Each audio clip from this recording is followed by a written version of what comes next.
Assalamu alaikum. How are you all students? In this video, we are going to start exercise 7.5. In this exercise, we are going to use scalar triple product. In my previous video, I have explained very comprehensively scalar triple product, its properties and its application. Uh, we will find here volume of parallel pipe, then volume of tetrahedron, and we will use work done formula and the moment of force. All these terminologies we are going to use here. सबसे पहले पहले question में volume of parallel pipe find करना सीखते हैं using scalar triple product. बहुत ही easy चीज़ है, determinant method use होता है। प्रीवियस वीडियो में मैंने आपको प्रॉपर्टीज में स्केलर ट्रिपल प्रोडक्ट की सारी एक्सप्लेनेशन तो दी थी, बट मैंने स्केलर ट्रिपल प्रोडक्ट को फाइंड करना नहीं सिखाया था आपको।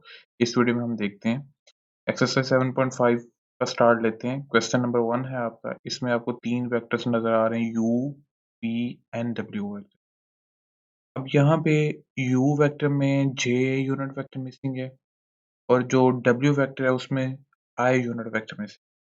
तो आप सिंपली इसकी जगह 0j यूज करेंगे यहाँ पे एंड जो w वेक्टर है आपका वहाँ पे आप 0I यूज कर लेंगे। वॉल्यूम ऑफ पैरेलल पाइप का फार्मूला प्रीवियस वीडियो में स्केलर ट्रिपल प्रोडक्ट में बता चुका हूँ कि वो simply scalar triple product of 3 vectors के इक्वल है।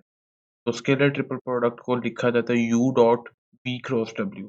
अब ये जो v और w का जो क्रॉस प्रोडक्ट है ये साइक्लिक ऑर्डर में है। साइक्लिक ऑर्डर कैसे, मैं आपको एक्सप्लेन कर चुका हूँ प्रीवियस वीडियो में प्रॉपर्टीज में। तो आपके लिए बेटर रहेगा कि ये वीडियो अगर आप डायरेक्ट सुन रहे हैं तो उससे पहले स्केलर ट्रिपल प्रोडक्ट का लेक्चर सुन लीजिएगा, मेरे चैनल पे मौजूद है। आई बटन पे क्लिक करेंगे तो आपको वो इस चैनल का लिंक मिल जाएगा।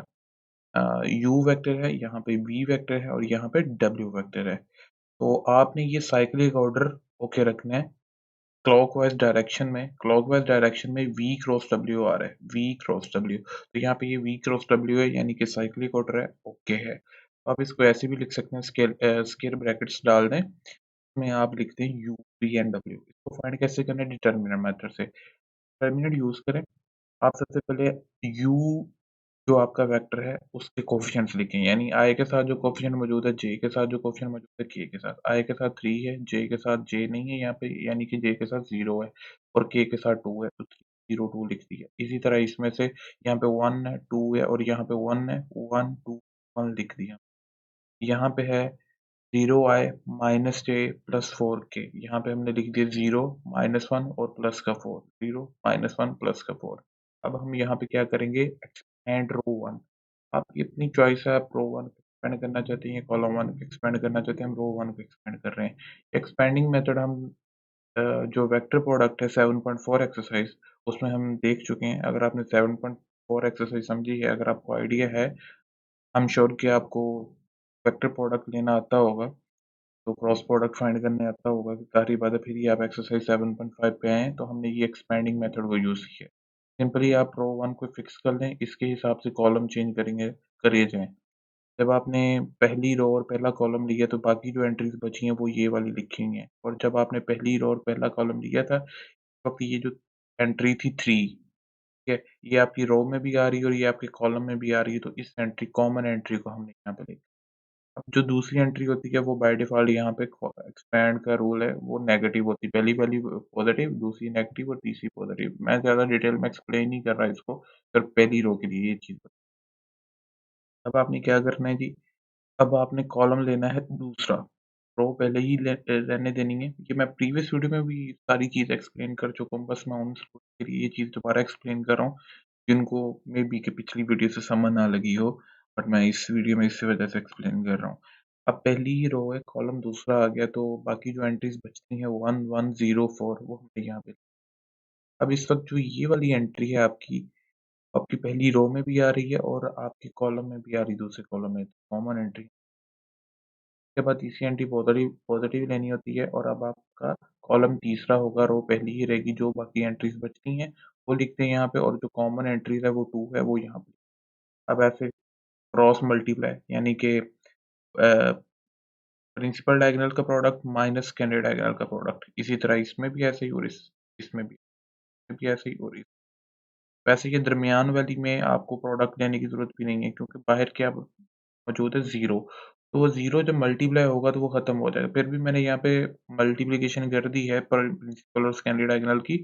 तो यहाँ पे मैंने क्रॉस मल्टीप्लिकेशन कर दी, पहले इसको इससे मल्टीप्लाई किया और फिर माइनस का साइन ये फ़ॉर्मूला के अकॉर्डिंग आता है, आपको पता है।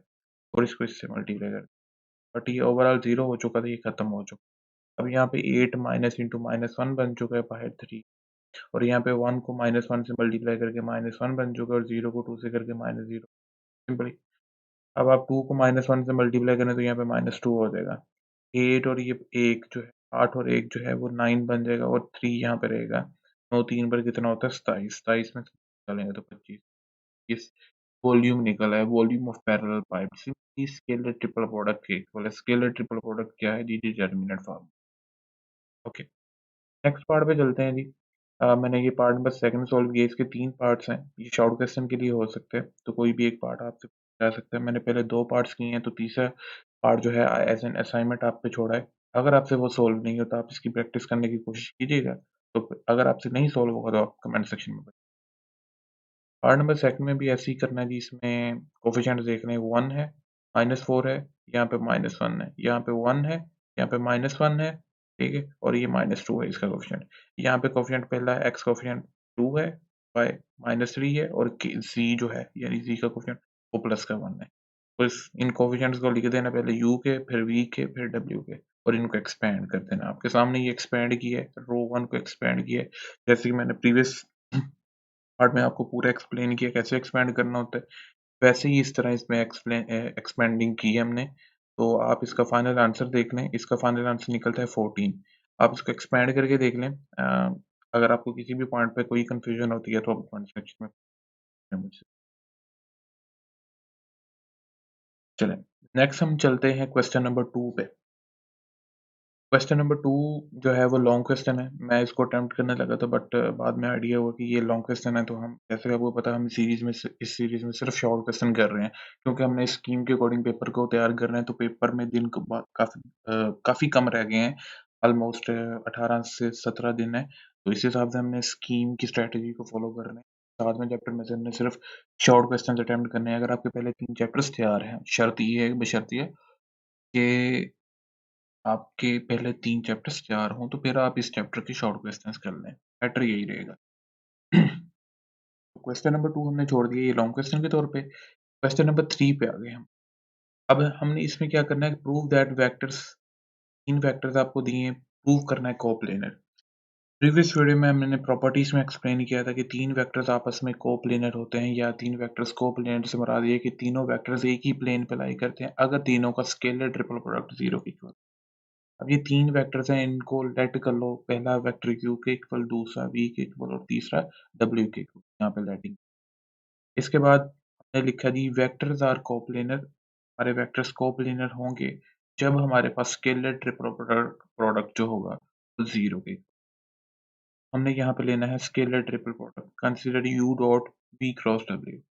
अब पहले u वेक्टर लिखा है ये वाला, ये v वेक्टर लिखा है और ये w वेक्टर तरतीब के साथ कोफिशिएंट्स लिखे हैं। ये u वेक्टर का कोफिशिएंट, फिर v वेक्टर के कोफिशिएंट और फिर w वेक्टर के कोफिशिएंट्स।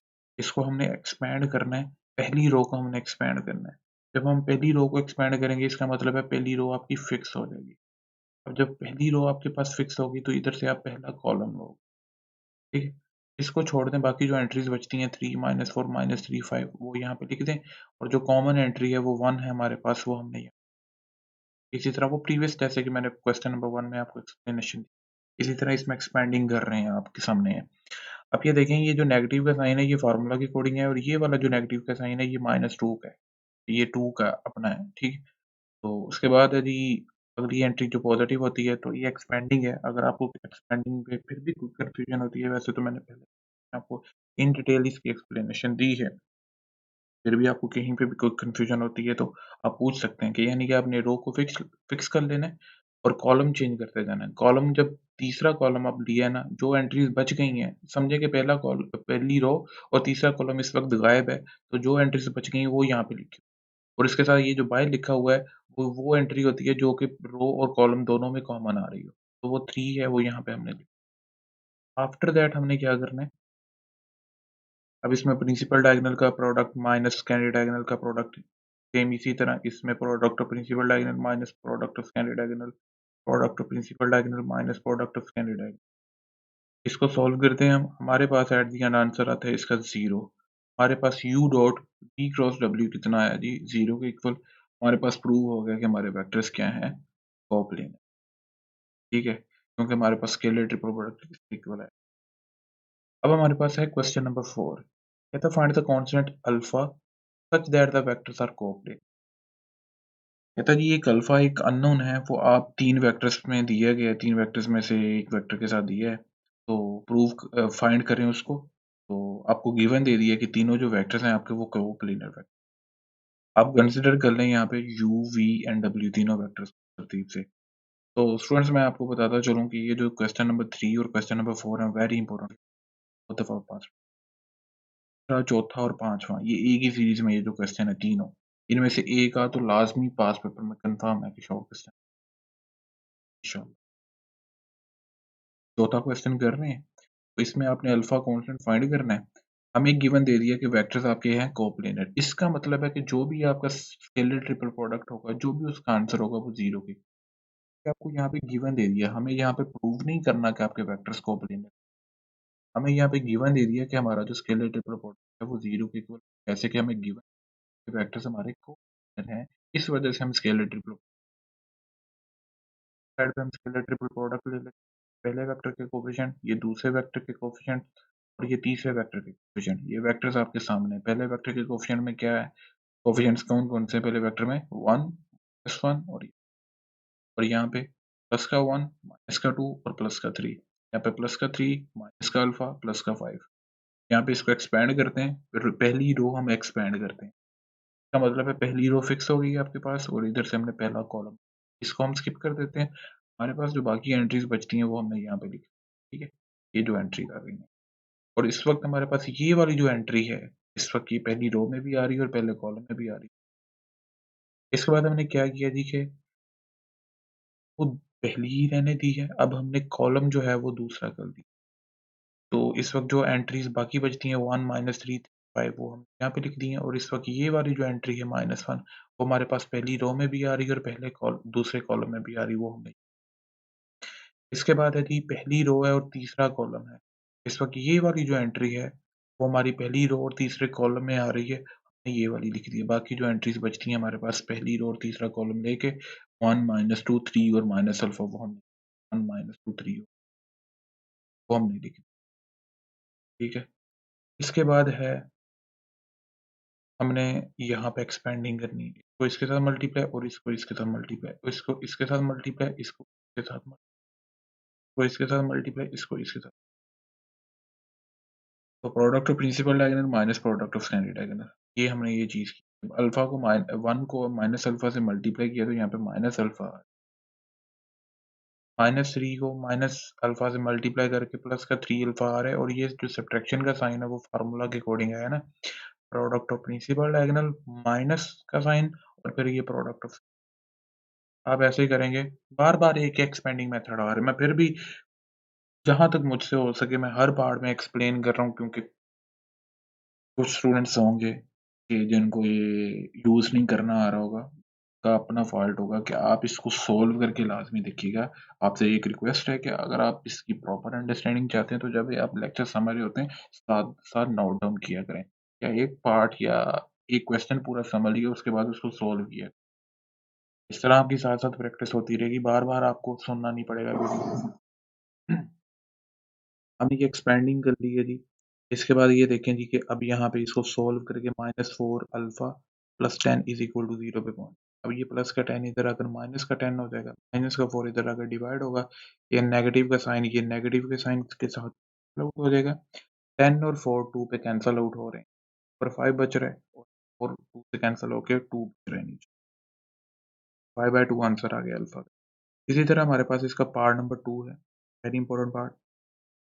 मैंने जहाँ से बुक टेक्स्ट बुक से किया है इसकी वैल्यू देख लें आपके सामने है, ठीक है। मे बी आपकी टेक्स्ट बुक कोई पुरानी हो या पुराना एडिशन हो तो उस पे कोई वैल्यू का प्रॉब्लम हो तो इस वजह से इसका आंसर थोड़ा-सा डिफरेंट आता है। बट मैंने इसको बुक से चेक किया था तो इसका आंसर एक्यूरेट आता है जो मैंने सोल्व किया। इसमें 3 वेक्टर्स हैं u, v, w, इनको लेट करना है u, v, w। जैसे कि पहला पार्ट किया वैसे ही सॉल्व करना है। इसमें भी सेम वही लिखा है कि हमारे पास वेक्टर्स हमें गिवन दिया है कि जी वेक्टर्स हमारे कोप्लेनर हैं, इस वजह से हम इन तीनों वेक्टर्स का जो स्केलर ट्रिपल प्रोडक्ट है उसको 0 के इस साइड पे हम लेते हैं स्केलर ट्रिपल प्रोडक्ट। ये हमने स्केलर ट्रिपल।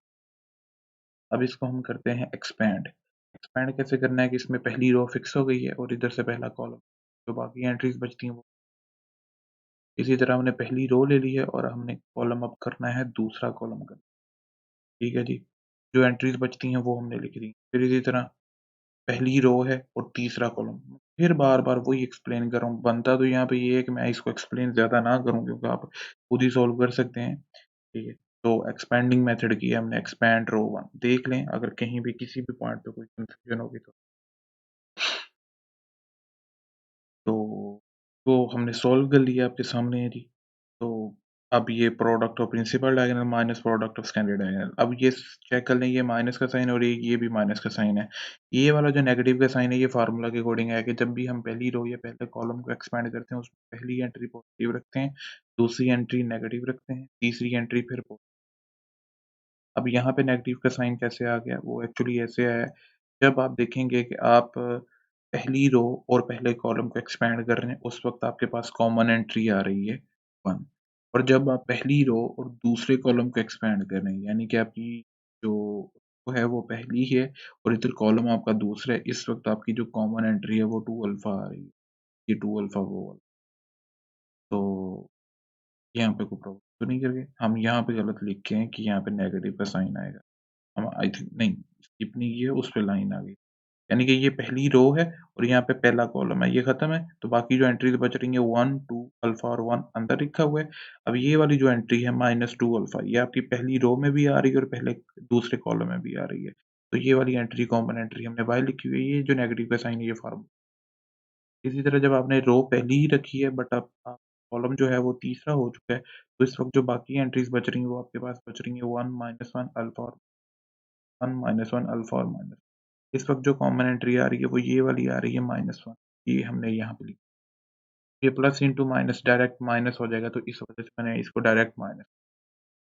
अब हमने इसको एक्सपेंड कर लिया, जब 2 अल्फा को अंदर मल्टीप्लाई करूंगा 1 के साथ करूंगा तो यहाँ पे प्लस का 2 अल्फा आएगा। 2 अल्फा को -2 अल्फा से करूंगा प्लस इंटू माइनस माइनस आएगा। 2 अल्फा को 2 अल्फा से करके 4 और -1 को अंदर मल्टीप्लाई करके -1 को -1 से किया तो प्लस का 1 आ गया। -1 को प्लस अल्फा से किया तो ये माइनस अल्फा आ चुका। अब हमने इसको सॉल्व करना है। -4 अल्फा स्क्वायर है, ये 2 प्लस का 2 अल्फा है और ये माइनस का अल्फा है। इसको सॉल्व किया तो ये प्लस का अल्फा आ चुका है और ये प्लस का 1 है और ये प्लस का 1 है, ये प्लस का 2 बन चुका है यहाँ। अब ये सारी वैल्यू इधर नेगेटिव है, यानी पहली वैल्यू यहाँ पे नेगेटिव है, हमने इसको पॉजिटिव करना है तो ये सारी वैल्यू वो उठाएं राइट साइड पर ले जाएं। तो ये माइनस का 4 अल्फा स्क्वायर है, प्लस का हो जाएगा, ये प्लस का माइनस का हो जाएगा, ये प्लस से माइनस का हो जाएगा, इधर बच जाएगा आपके पास 0 बच जाएगा। ठीक है, हमारे पास 4 alpha square minus alpha minus 2 equal 0 पे यूजिंग क्वाड्रेटिक फार्मूला। फार्मूला आप यूज करें। अब हमारे पास जो अल्फा है वो आपका वेरिएबल अल्फा है। अब आप क्वाड्रेटिक फार्मूला यूज करें, यहाँ पे ए की वैल्यू क्या बनती है और बी की वैल्यू क्या है -1 और सी कांस्टेंट की वैल्यू है। क्वाड्रेटिक इक्वेशन होती है ना जनरल फॉर्म, अगर आप देखें तो ए प्लस बी एक्स, ये फर्स्ट ईयर में हमने यूज, प्लस सी इज 0 होता है। तो क्वाड्रेटिक इक्वेशन है ये हमारे। अब इस क्वाड्रेटिक इक्वेशन को इसके साथ कंपैरिजन कर लें। मान लेंगे यहाँ पे एक्स स्क्वायर वेरिएबल है, सिर्फ यहाँ पे अल्फा वेरिएबल है। तो बाकी ये देख लें, ए की वैल्यू यहाँ पे 4 है और बी की वैल्यू -1 है और सी की वैल्यू -2 है। दोनों को कंपेयर करके इसको कंपेयर करके अब आपको फार्मूला क्वाड्रेटिक फार्मूला तो पता होगा, माइनस बी। ठीक है, अंडर प्लस माइनस होता है यहाँ पे, फिर यहाँ पे अंडर रूट आता होता है और जो है बी का स्क्वायर -4 इज ये चीज ओवर 2a। ठीक है, अब बी की वैल्यू यहाँ पे बन रही है -1, ए की वैल्यू 4 और सी की वैल्यू -2।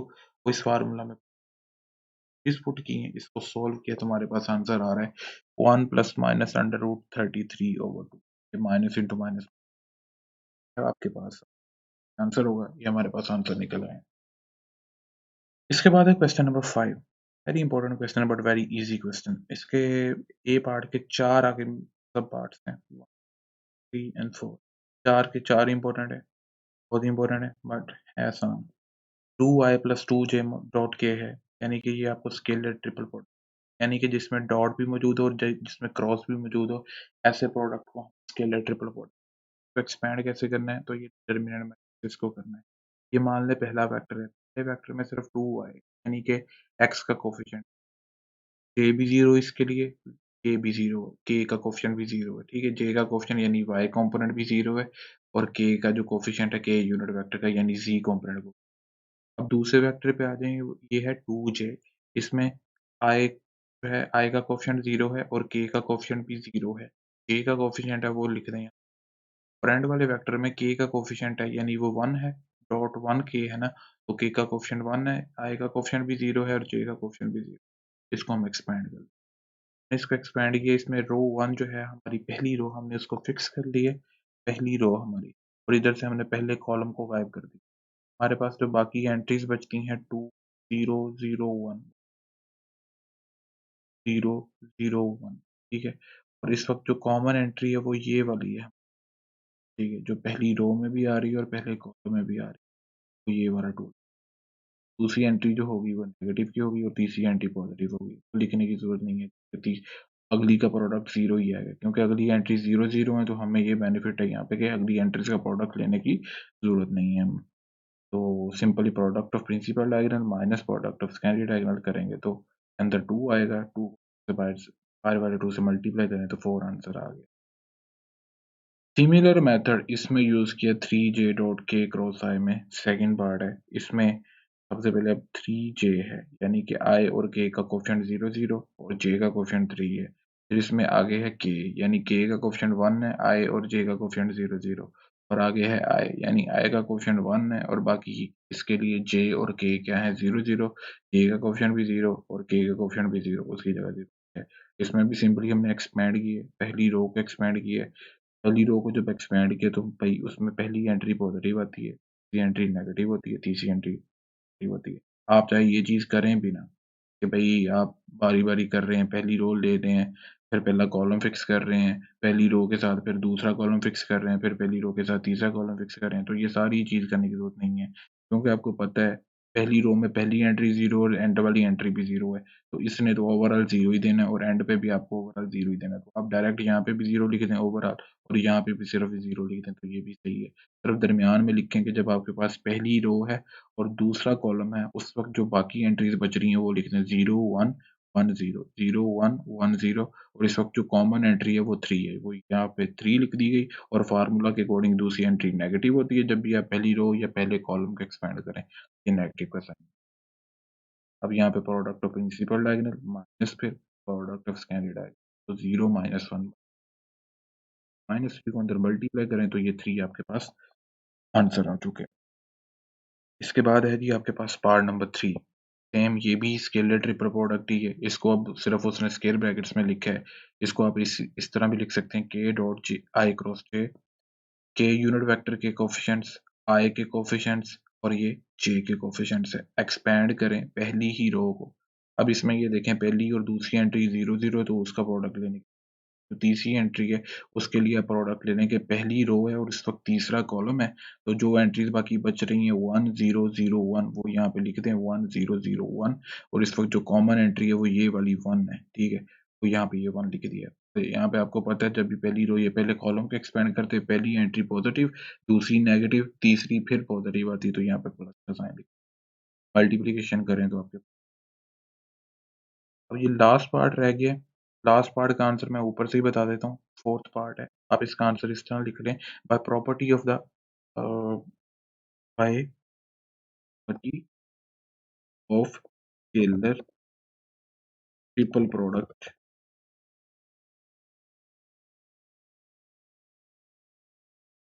इफ, यार इसके स्पेलिंग देख लीजिए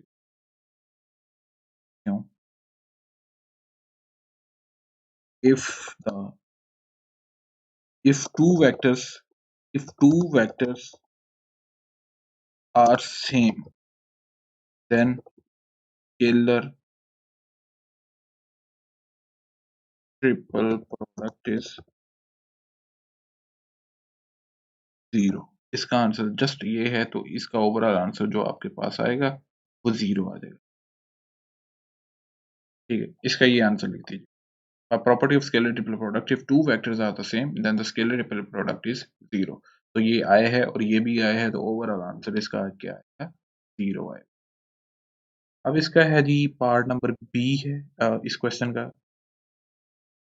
प्रूव दैट कहता है, प्रूव करें कि ये जो तीनों स्केलर ट्रिपल प्रोडक्ट हैं, हालांकि डिफरेंट है, इसमें u बाहर है, इसमें v बाहर है, इसमें w बाहर है। आपके पास इसका आंसर आया 3u into v cross w। Left side लिखें, ये इंग्लिश लिख देनी है। Property of scalar triple product है, ये प्रॉपर्टीज मैं आपको प्रीवियस वीडियो में एक्सप्लेन कर चुका हूँ, दोबारा यहाँ पे इस आंसर में लिख रहा हूँ। आपको डिफरेंट सोल्यूशन मिलेंगे, इस पे ये आंसर नहीं लिखा होगा, उसमें 2 से 3 लाइन में सिर्फ आंसर निकाला होगा, बट ये इसका एक्यूरेट मेथड यही है। आप उसको लिख के बताएं कि भाई स्केलर ट्रिपल प्रोडक्ट के अकॉर्डिंग, स्केलर ट्रिपल प्रोडक्ट जो होता है आपका, वो डॉट और क्रॉस की पोजीशन पे डिपेंड नहीं करता, कि यानी कि जब आप देखें कि यहाँ पे डॉट के साथ यू है और इसमें डॉट के साथ वी है, तो अंदर क्रॉस है, तो डॉट और क्रॉस की पोजीशन पर डिपेंड नहीं करता। ये डिपेंड करता है साइक्लिक ऑर्डर ऑफ वेक्टर्स पे, यानी कि ये जो क्रॉस प्रोडक्ट है इसका ऑर्डर आपका साइकिल ऑर्डर हो, यानी कि एक क्लॉकवाइज डायरेक्शन में हो, ये आपका नॉन साइक्लिक नाम है क्रॉस। अब आप इन तीनों का क्रॉस प्रोडक्ट अगर देखें v क्रॉस w, तो इसके अकॉर्डिंग u v w एक तरतीब के साथ लिख दें और क्लॉकवाइज ऐसे रोटेट करें आप, u क्रॉस v। ठीक है, तो u cross w, v cross w sorry, v cross w सबसे पहले है जी क्रॉस प्रोडक्ट आपके पास। तो ये देख लें, ये साइक्लिक ऑर्डर है, ओके है, इसको तो हमने छेड़ा भी नहीं है वैसे। अब इस पे फोकस करें और एक इस पे फोकस करें।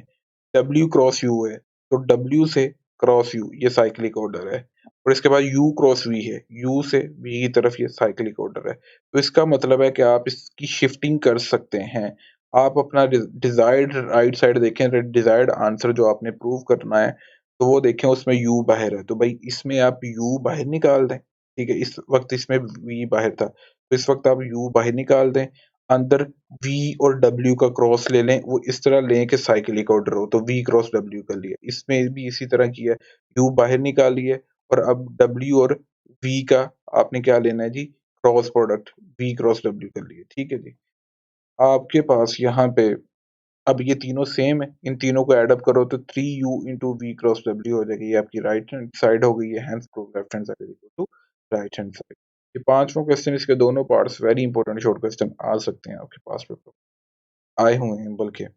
अब छठा क्वेश्चन है, ये लॉन्ग क्वेश्चन बेसिकली आता है, तो मैंने इसका लॉन्ग क्वेश्चन भी वैसे ही साथ ही कवर करवा दिए, मे बी कि वो शॉर्ट में पूछ रही है। कहते थे वॉल्यूम ऑफ टेट्राहेड्रॉन फाइंड करें। अगर आपके पास दो पार्ट्स हैं, दोनों पार्ट्स में चार चार वर्टिसेस दिए हैं, गिवन वर्टिसेस मैं सेकंड पार्ट करवा रहा हूँ, गिवन वर्टिसेस ये वाले हैं, इन वर्टिसेस को ए बी सी डी के इक्विवेलेंट कर देंगे, ए है, बी है, सी है और ये डी। ये मैंने आपको प्रॉपर्टी में भी टेट्राहेड्रॉन की फिगर दिखाई थी, तो जिन स्टूडेंट से प्रीवियस वीडियो में मैं बार-बार उसका रेफरेंस दे रहा हूँ, तो उनको तो ये पता लग जाएगा कि ये कैसे फिगर बनाई थी। तो इसमें 3 वेक्टर्स होते हैं u, v और w, ठीक है? अब यहाँ पे वेक्टर्स u, v, w नहीं है। यहाँ पे है पॉइंट्स की game a, b, c, d। आप यहाँ पे a फिक्स कर लें, ठीक है? ऐसे फिगर बना लेना, एक ट्रायंगल ऐसे है और मैंने ऐसे बनाई हुई है, एक ट्रायंगल नीचे ऐसे है और दरमियान में ये लाइन ऐसे डॉटेड लाइन खींची हुई है, ठीक है? 2 पार्ट्स करने, 4 ट्रायंगल के पार्ट्स करने के लिए 1, 2, 3, 4 4 ट्रायंगल्स। तो इसकी डेफिनेशन भी मैंने प्रॉपर्टीज बताई हुई कि इसकी डेफिनेशन यही होती है, टेट्राहेड्रॉन शेप होती है। टेट्राहेड्रॉन मतलब कि 4 ट्रायंगुलर फेसेस होते हैं इसके। अच्छा जी, अब यहाँ पे आप ए इस पॉइंट पे फिक्स कर लें जो बेस पॉइंट है, ठीक है? अब यहाँ पे एक ये पॉइंट है, एच है, बी लिख दें यहाँ पे, एक ये है, यहाँ पे सी लिख दें और यहाँ पे डी लिख दें। यही मैंने काम किया है। अब ए से बी की तरफ एक वेक्टर हो गया, ए टू सी दूसरा वेक्टर हो गया, ए टू डी तीसरा वेक्टर हो गया। तो इन तीनों का आपने स्केलर ट्रिपल प्रोडक्ट लेना है। तो आपने ये 3 वेक्टर निकालने, ए बी, ए सी और ए डी। तो सबसे पहले आपको निकालने की ज़रूरत है यहाँ पे, अच्छा, वॉल्यूम ऑफ टेट्राहेड्रॉन का फार्मूला क्या होता है जी? 1/6 भी साथ आता है, मैंने यहाँ पे स्किप कर दिया, 1/6 आगे है तीनों वेक्टर्स का स्केलर ट्रिपल प्रोडक्ट। अब यहाँ पे तीन वेक्टर कौन कौन से हैं, ए बी, ए सी और ए डी। यहाँ से भी एक्सप्लेन कर चुका हूँ, ए बी, ए सी और ए डी, इन तीनों वेक्टर का स्केलर ट्रिपल प्रोडक्ट ब्रैकेट में लिखे हुए स्केयर ब्रैकेट में, तो इसका मतलब है तीनों का स्केलर ट्रिपल प्रोडक्ट है और फार्मूला के अकॉर्डिंग बाहर 1/6 आए हुए। सबसे पहले आपको ए बी वेक्टर फाइंड करना है। ए बी वेक्टर फाइंड करने के लिए आपको क्या करना पड़ेगा, बी वेक्टर के पोजीशन में से वेक्टर में से ए वेक्टर का पोजीशन वेक्टर माइनस करना पड़ेगा। अब ये बी वेक्टर है, यानी कि बी वेक्टर का ये पोजीशन वेक्टर है 3, 2, माइनस ए वेक्टर का ये पोजीशन वेक्टर है, ये है जी 2, 1, 8। ठीक है, अब आप एक्स में से एक्स माइनस करी जाए, वाई में से वाई माइनस करी जाए, जी में से जी माइनस करी जाए, तो ये आपके पास बन रहा है 3 - 2। ये एक्स कंपोनेंट को माइनस किया है तो आई साथ आ रहा है।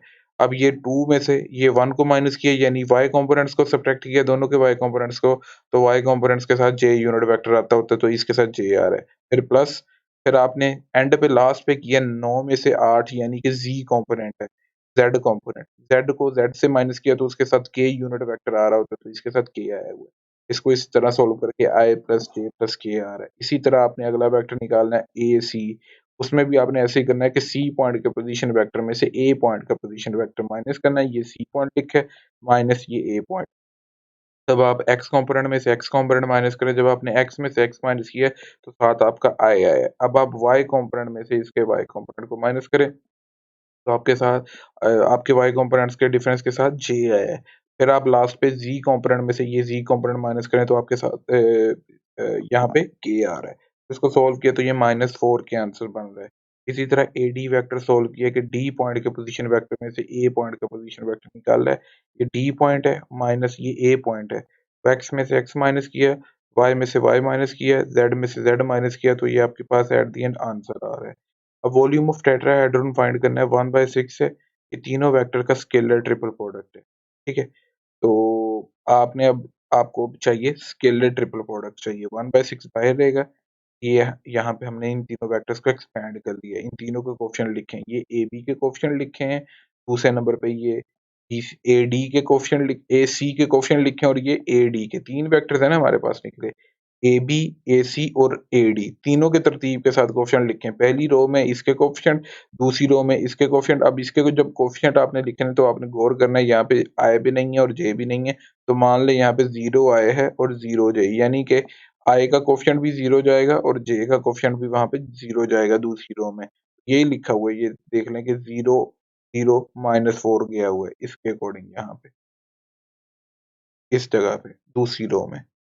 तो अब आपने इसको एक्सपेंड किया, एक्सपेंड रो वन को एक्सपेंड किया, वही मेथड है। ठीक है, तो हमने एक्सपेंड करके हमारे पास आंसर इसका आ रहा है 8 - 4, एंड पे 4, 4/6 और 2 को 2 के साथ दोनों को कैंसिल किया, न्यूमरेटर और डिनोमिनेटर को, 2/3 वॉल्यूम ऑफ टेट्राहेड्रॉन का आंसर आ रहा है।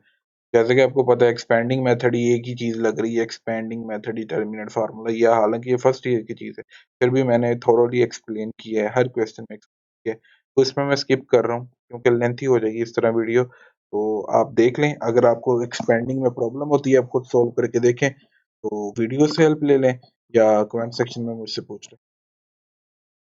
ये वॉल्यूम ऑफ टेट्राहेड्रॉन हो चुके हैं। अब हमारे पास एक पोर्शन खत्म हो चुके हैं। ठीक है, अगर कोई स्टूडेंट के लिए बहुत ही ज़्यादा लेंथी ये हो चुका है चैप्टर कि यार इतने ज़्यादा शॉर्ट क्वेश्चंस कर लिए, तो वो भई अगले शॉर्ट क्वेश्चन चाहे स्किप कर दे, क्योंकि अगले क्वेश्चन में से ज़्यादातर लॉन्ग ही आता है। एनी हाउ वैसे वर्क डन वाला जो है वो आ जाता है वो शॉर्ट के तौर पे। वर्क डन वाला वैसे बड़ा ईज़ी है, आप एक दफ़ा देख लें। 7वां क्वेश्चन है, स्टेटमेंट पढ़नी है, कहता है वर्क डन फाइंड करें। वर्क डन का फिज़िक्स में फ़ॉर्मूला पढ़ते आ रहे हैं, 9वीं 10वीं से। फर्स्ट ईयर में भी आपने पढ़ा है, 2-3 क्लासेस से पढ़ते आ रहे हैं, एफ डॉट डी यानी डॉट प्रोडक्ट होता है। आपने फिजिक्स के सेकंड चैप्टर में फर्स्ट ईयर में भी पढ़ा था, work done is equal to F dot D. अब यहाँ पे फोर्स दी है आपको, और यहाँ पे अब बताया है कि एक पॉइंट पे आपने फोर्स लगाई है, उसकी डिस्प्लेसमेंट हुई है कि यानी वो पहले पी पॉइंट पे था। मैं आपको थोड़ा सा फिगर से बताता हूँ, यानी कि एक पॉइंट था P1 पे, ठीक है, या एक बॉडी थी P1 पे थी, एक ऑब्जेक्ट समझ लें, ठीक है, एक ऑब्जेक्ट है जी, वो जिस पोजीशन पे था वो उसका पॉइंट 1 था। अब इस पे एक फोर्स लगी इस डायरेक्शन को, ठीक है, ये एफ फोर्स लगी है, आपकी एफ फोर्स। अब इस फोर्स की वजह से इस ऑब्जेक्ट ने ये जो डॉट के साथ ज़ाहिर किया ये ऑब्जेक्ट है, इसने मूव करके इधर आगे पहुँचना है। ज़ाहिर-सी बात है ये डिस्प्लेस करेगा। लेट्स सपोज़ ये यहाँ पे आ गया, ठीक है? ये अब इसका नया पॉइंट बन चुका है P2। वो कहता है जी कि उसने कितना वर्क डन किया है। फोर्स लगी है, इस पॉइंट से वो इस पॉइंट तक पहुँचा है, इस दौरानिया में कितना वर्क डन हुआ है, ठीक है? वो फाइंड करना है। वर्क डन के लिए आपको फोर्स चाहिए और डिस्प्लेसमेंट चाहिए। डिस्प्लेसमेंट क्या होता है कि यानी total distance between these 2 points. P1 से लेकर P2 तक का जो डिस्टेंस है वो आपका डिस्प्लेसमेंट है, P डिस्प्लेसमेंट। अब आप ये वेक्टर फॉर्म में लेंगे क्योंकि डिस्प्लेसमेंट जो है आपकी एक वेक्टर क्वांटिटी होती है, तो इसको वेक्टर फॉर्म में लें, P1 P2 एक वेक्टर फॉर्म में लें। यानी कि जो आपका D वेक्टर है ना, displacement vector F dot D करना है ना वर्क डन में, F तो है हमारे पास गिवन दैट। अब आपके पास आगे पॉइंट्स थे, ठीक है? P1 और P2। P1 से लेकर P2 तक का जो टोटल डिस्प्लेसमेंट है वो हमें फाइंड करना है। तो सबसे पहले इन पॉइंट्स के पोजीशन वेक्टर निकालने, वो बनता है OP1 P1 के लिए और P2 के लिए OP2 बनता है। सिंपली कॉमा खत्म करके हम प्लस लिख रहे हैं, पहली वैल्यू के साथ I लिख रहे हैं, दूसरी वैल्यू के साथ J लिख रहे हैं और तीसरी वैल्यू जो है उसके साथ K लिख रहे हैं। इस केस में -2 था तो -2K आ रहा है। तो इसमें 2y plus 4j plus 6K आ रहा है, तो हम लिख रहे हैं यहाँ पे 2y plus 4j plus 6K। P आपने डिस्प्लेसमेंट वेक्टर निकालना है, तो वो आपका सिंपली बराबर है P1 P2 के इक्वल, ठीक है? मैं आपको फिगर से भी यही एक्सप्लेन कर चुका हूँ, ये P1 से लेकर P2 तक जितना टोटल डिस्प्लेसमेंट हुआ है वो आपका D के इक्वल है। तो ये P1 P2 के इक्वल है। इन वेक्टर फॉर्म P1 से P2 की तरफ आपने जाना है, यानी कि आपने स्टार्ट कहाँ से किया था? P1 से, और टर्मिनेट कहाँ पे कर रहे हैं? P2 से, P2 तक। तो आपका एरो जो होगा वो P2 की तरफ होगा, ना ही P1 की तरफ। तो P1 से स्टार्ट हो रहा है और P2 की तरफ टर्मिनेट हो रहा है। तो P1 P2 के इक्वल है। तो जैसे आपको पता है आप ए बी वेक्टर निकालते हो, तो मैं आपको सिंपल बोल रहा होता हूँ कि आप दूसरे पॉइंट में से पहले पॉइंट का पोजीशन वेक्टर माइनस करते हो। इसी तरह यहाँ पे P2 यानी सेकंड पॉइंट है, इसके पोजीशन वेक्टर में से पहले पॉइंट का पोजीशन वेक्टर आपने माइनस करना है। OP2 में से OP1 सब्ट्रैक्ट करना है। OP2 की ये वैल्यू है, ऊपर लिखी हुई है, माइनस ये OP1 की वैल्यू। बाहर नेगेटिव का साइन है, अंदर अलामतें चेंज कर दें। सोल्व करें, I को I के साथ, J को J के साथ, K को K के साथ सोल्व करें, तो D डिस्प्लेसमेंट वेक्टर आपके पास आ जाता है -I plus 3J plus 8K। अब वर्क डन का फार्मूला आपका होता है F डॉट D, ठीक है? ये F फोर्स वेक्टर है, डॉट ये D वेक्टर है आपका। तो आप I को I के साथ, I के कोएफ़िशिएंट को I के साथ मल्टीप्लाई करें, J के कोएफ़िशिएंट को J के साथ मल्टीप्लाई करें, और डॉट प्रोडक्ट में ऐसे ही होता है, और K dot K, I dot I, J dot J यानी सिमिलर यूनिट वेक्टर्स को मल्टीप्लाई किया जाता है। तो K यूनिट वेक्टर के कोएफ़िशिएंट को K के यूनिट वेक्टर के साथ, K यूनिट वेक्टर को कोएफ़िशिएंट के साथ मल्टीप्लाई करें। अब यहाँ पे देखें 4i है, यहाँ पे माइनस है। 4 को -1 से मल्टीप्लाई किया तो -4 आ गया। ये 3j है और ये भी 3j, 3 को 3 से किया तो प्लस का 9 आ गया। ये +5 है, +8 है, प्लस को प्लस से किया प्लस आ गया, 5 को 8 से करके 40 आ गया। सॉल्व किया तो 45 आंसर आ रहा है। तो वर्क डन का फ़ॉर्मूला क्या होता है? Newton metre. तो यहाँ पे न्यूटन मीटर। अब इसके बाद आपके पास क्वेश्चन नंबर 8, सिमिलर क्वेश्चन है, सेम इसी तरह का क्वेश्चन है, सिर्फ यहाँ वहाँ पे लिखा हुआ था P1 और P2 और इन पॉइंट्स का नेम चेंज हो गया और वैल्यूज तो ऑब्वियसली चेंज होगी और फोर्स की वैल्यू भी चेंज होगी। अब पॉइंट्स हो चुके हैं A और B, और इस केस में सिर्फ एक्स्ट्रा चीज ये है कि यहाँ पे दो फोर्सेस दी गई हैं, F1 है और ये F2, दो फोर्सेस लग रही हैं, यहाँ पे दो दफा आपने फोर्स लगाई है। पहले जो फोर्स लगाई है वो आपको दी है जी 4i प्लस जे माइनस 3k, और दूसरी जो फोर्स है वो आपके पास है 3i माइनस जे माइनस k। तो इस तरह जो आपके पास टोटल फोर्स F बनती है वो दोनों का सम अप होगी। तो दोनों फोर्स को आप सम अप कर दें, I को I के साथ, J को J के साथ, K को K के साथ सोल्व करें। अब आप यहाँ पे देखें, प्लस का जो I है वो माइनस के सॉरी प्लस का J है, माइनस के J के साथ कैंसल आउट हो रहा है, तो ये खत्म है। सिंपल 4i है और ये 3i 7i बन गया। माइनस का 3k, माइनस का k, ये माइनस का 4k बन गया। अब इसमें से J मिसिंग है तो आप समझ लें यहाँ पे 0j है। आपके पास नेक्स्ट है जी, दो पॉइंट्स हैं, एक ये पॉइंट है और एक ये बी पॉइंट है। अब आपने क्या करना है? पोजीशन वेक्टर फाइंड करना है ए पॉइंट का और बी पॉइंट का पोजीशन वेक्टर। ए पॉइंट का जो पोजीशन वेक्टर है वो है ओ ए, और बी पॉइंट का जो पोजीशन वेक्टर है वो है ओ बी, ठीक है? ए का जो पोजीशन वेक्टर वो आया है आई प्लस 2j प्लस 3k, और जो बी पॉइंट का पोजीशन वेक्टर आया है वो आया है 5i plus 4j plus k, ठीक है? अब आपने डी जो है वो आपका डिस्प्लेसमेंट वेक्टर वो आपने निकालना है। तो डी क्या है बेसिकली इस केस में, अब आपने क्या किया, ए से बी की तरफ डिस्प्लेस किया है, तो यानी कि जहाँ पे P1 था उसकी जगह ए आ गया और जहाँ पे P2 था उसकी जगह बी आ गया। तो ए टू बी डायरेक्शन बन रही है डिस्टेंस की। तो डी वेक्टर आपका इक्वल है ए बी वेक्टर के। तो इसमें आपने क्या करना है, बी पॉइंट का पोजीशन वेक्टर में से ए पॉइंट का पोजीशन वेक्टर माइनस कर देना है। तो डी डिस्प्लेसमेंट वेक्टर आपके पास आ जाएगा। आपके पास यहाँ पे आंसर आ चुका है। अब आपने वर्क डन निकालने के लिए एफ डॉट डी करना है, ये फोर्स की वैल्यू डॉट ये डी वेक्टर की डिस्प्लेसमेंट की वैल्यू, ठीक है। आई को आई के साथ मल्टीप्लाई करें, जे को जे के साथ करें, के को के साथ करें। यहाँ पे 0 जे था और ये 2 जे था, 0 को 2 से मल्टीप्लाई करके यहाँ पे 0 ही आएगा, सिंपली 0 हो चुका है यहाँ पे, ठीक है। ये प्लस का हो 0, माइनस का हो, डजंट मैटर। तो माइनस का 4 के है, ये माइनस का 2 के, -4 को -2 से मल्टीप्लाई करके प्लस का 8 आ रहा है। 28 और 8 कितना बन गए, 36, और वर्क डन का यूनिट होता है न्यूटन मीटर, तो ये न्यूटन मीटर लिखा जाएगा। आपके बुक के आंसर पे नहीं लिखा, बट आप एग्जाम्पल में चेक करेंगे तो उसने वर्क डन में साथ न्यूटन मीटर लिखा हुआ है। अब आपका नेक्स्ट क्वेश्चन है जी 11वां क्वेश्चन। 11वां क्वेश्चन इस एक्सरसाइज का हम लास्ट क्वेश्चन कर रहे हैं। लाइक आपने अगर अब मोमेंट ऑफ फोर्स फाइंड करना है, 9वां और 10वां स्किप कर दें, ये लॉन्ग के लिए है, ठीक है, ये लॉन्ग क्वेश्चन है। तो इसके बाद ये जो 14वां है ये भी आप स्किप कर दें, ये भी लॉन्ग क्वेश्चन हो सकता है। बाकी जो है ये शॉर्ट भी हो सकते हैं, लॉन्ग भी हो सकते हैं। एनीवेज मैंने ये सिर्फ 11वां क्वेश्चन किया है, वैसे तो मूवमेंट ऑफ फोर्स वाला लॉन्ग क्वेश्चन ही आता है, फिर भी आप ये करके देख लीजिएगा। एक 11वां 12वां कर लें और एक ये 15वां कर लें, ठीक है। तो मैंने सिर्फ इसमें से एक ही पार्ट समझाया क्योंकि सेम है, सेम सिनेरियो, सेम स्टेटमेंट है। तो मूवमेंट ऑफ फोर्स फाइंड करना है। अब मूवमेंट ऑफ फोर्स का टॉर्क वाले पोर्शन में, ये भी सेकंड ईयर के फिजिक्स के second chapter, sorry first year की फिजिक्स है, उसके सेकंड चैप्टर में मौजूद है टॉर्क का पोर्शन। उसमें मूवमेंट ऑफ फोर्स का लिखा है, मूवमेंट ऑफ आर्म या मूवमेंट ऑफ फोर्स है, उसका फार्मूला लिखा है आर क्रॉस एफ। तो ये फोर्स आपको गिवन है यहाँ पे, ये देखें 11वें पार्ट क्वेश्चन में यहाँ पे ये फोर्स वेक्टर गिवन है। उसने कहा जी अब एक पॉइंट पे फोर्स लग रही है, इसमें एक सिर्फ एक ट्रिक याद रख लेना, मूवमेंट ऑफ फोर्स फाइंड करने के लिए आपको क्लियर हो जाएगी ये सारी चीज।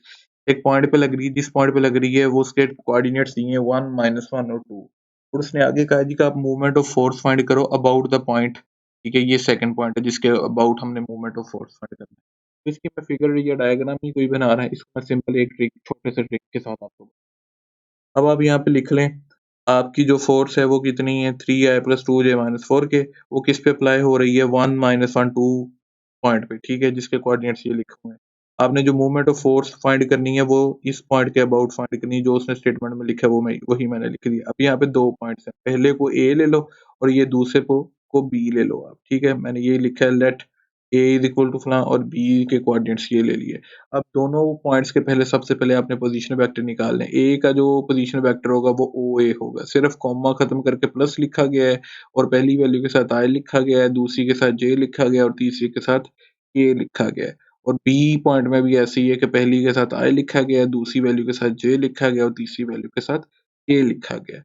अब आपने आर फाइंड करना है क्योंकि मूवमेंट ऑफ फोर्स का फार्मूला होता है आर और एफ। आर ए यहाँ पे परपेंडिकुलर डिस्टेंस है एक्चुअली। अब आपने आर कैसे निकालना है, अब आपने देखना है आपने मूवमेंट ऑफ फोर्स किस पॉइंट के अबाउट फाइंड करनी है, इस वर्ड को पढ़ना है आपने हर क्वेश्चन में। मूवमेंट ऑफ फोर्स वाले में आपने ये पढ़ना है कि किस पॉइंट के अबाउट फाइंड की जा रही है movement of force. About B, तो आप आर फाइंड करने के लिए इसमें बी को पहले रख लें, ठीक है। तो ए को बाद में रखें, बी टू ए वेक्टर बनाएं। आर जो होगा आपका वेक्टर वो बी टू ए के इक्वल होगा, ना ही ए टू बी के।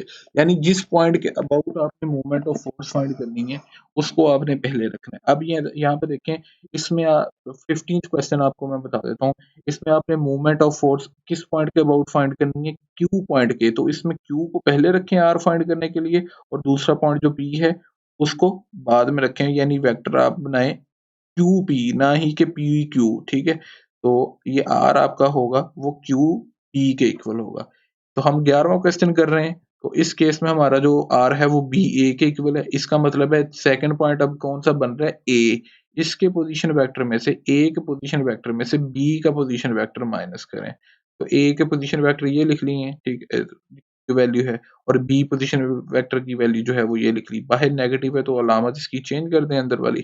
तो आई को आई के साथ सोल्व करें, जे को जे के साथ और के को के के साथ। माइनस का जे जो है वो प्लस के जे के साथ कैंसिल आउट हो रहा है।